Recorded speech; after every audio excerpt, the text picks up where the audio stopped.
Hello, আসসালামু আলাইকুম। Welcome to my channel easy cooking by Anisha. আজকে আমি বানাবো বড়ির আচার।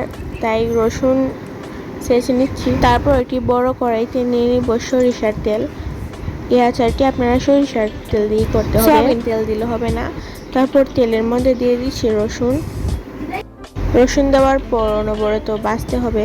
তারপর রসুনের মধ্যে দিয়ে দিচ্ছি লবণ। আর এই যে আমাদের বড়ি, এখানে প্রায় 2 কেজির মতো বড়ি হবে। আমরা অনেকগুলো বানিয়েছি।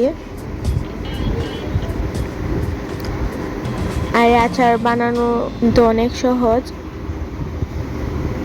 আর অনবরত নাড়তে হবে, না হয় পড়ে যেতে পারে। এবার দিয়ে দিব গুড়। আমরা গুড় আর চিনি দুইটা দিয়ে আচার বানাবো। গুড় দিলে টেস্ট অনেক ভালো হয়।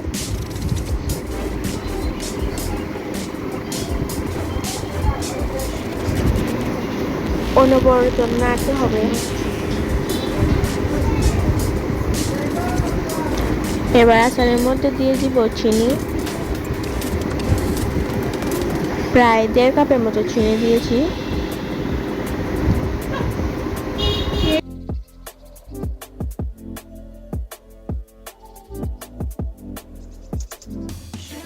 আর একটি সুন্দর কালারের জন্য দিয়ে দিয়েছি লাল মরিচের গুঁড়ো। চিলি ফ্লেক্সও দিব।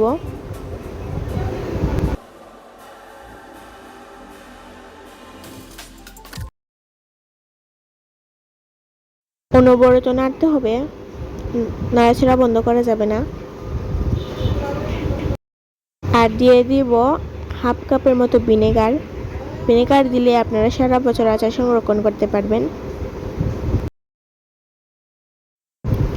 এই যে দিয়ে দিচ্ছি চিলি ফ্লেক্স। আপনারা যে যতটুকু ঝাল খেতে পছন্দ করেন ততটুকু চিলি ফ্লেক্স দিবেন। আর 5 ফোড়ন দিতে হবে একদম লাস্ট পর্যায়ে।